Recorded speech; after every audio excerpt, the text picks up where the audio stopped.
High friends, welcome back to sports dictator channel. IPL 2024లో Sunrisers హైదరాబాద్కి అయితే big minus అయిన players ఎవరో ఈ వీడియోలో చూద్దాం. అండ్ ఎస్ఆర్హెచ్ ఫ్యాన్స్ వీడియోని లైక్ చేయండి. అండ్ కొత్త వచ్చిన వారు ఐపీఎల్ అండ్ ఎస్ఆర్హెచ్ అప్డేట్స్ కోసం సబ్స్క్రైబ్ చేసుకోండి. అండ్ సన్ రైజర్స్ హైదరాబాద్లో ఓపెనర్స్గా ఎవరుంటే బాగుంటుందో కామెంట్ చేయండి. అండ్ వీడియోలోకి వెళ్ళినట్లయితే సన్ రైజర్స్ హైదరాబాద్ టీంలో మనకు ఇండియన్ ప్లేయర్స్. సో ఇండియన్ ప్లేయర్స్కి మీకు లిమిట్ అయితే లేదు, కానీ ఫారిన్ ప్లేయర్స్ కేవలం 4 మాత్రమే ఆడొచ్చు. సో 4 మాత్రమే ఆడే కాడ ఎంత మంచి ప్లేయర్స్ ఉన్నా కూడా మనకు లోకల్ ప్లేయర్స్ బాగాలేకుంటే మాత్రం టీం కప్పు గెలవడం కష్టం.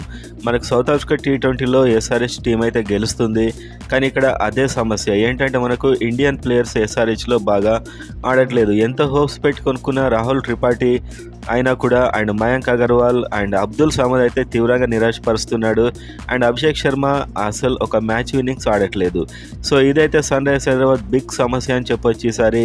అండ్ ఈ సీజన్లో కూడా రాహుల్ త్రిపాఠి ఎక్కడ కూడా ఫామ్లో కనిపించట్లేదు, అబ్దుల్ సమద్ కూడా ఫామ్లో కనిపించట్లేదు, మయాంక్ అగర్వాల్ కూడా అంతంత మాత్రం రాణిస్తున్నాడు. సో మొత్తానికి నితీష్ కుమార్ రెడ్డి అయితే అద్భుతంగా చెలరేగాడు. సో ఇలాంటి ప్లేయర్స్కి ఛాన్స్ ఇస్తారా లేదా అనేది చూడాల్సిన అవసరం అయితే ఉంది. అండ్ మొత్తానికి రాహుల్ త్రిపాఠి ఈ సీజన్లో ఆడుకుంటే మాత్రం చాలా కష్టం, ఎందుకంటే అతడు ఒక వన్ డౌన్లో వచ్చేటువంటి ఒక కీలకమైన బ్యాట్స్మెన్.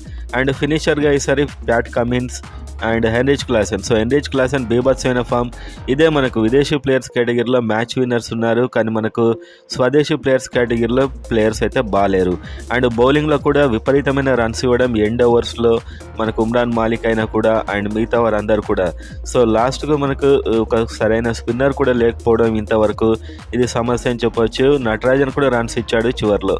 సో ఇవన్నీ సమస్యలు ఉన్నాయి. ఒక ఇండియన్ ప్లేయర్స్ అయితే 4-5 బాగా ఆడినా కూడా చాలా ఫెంటాస్టిక్గా ఉంటుందని నేనైతే అనుకుంటున్నాను.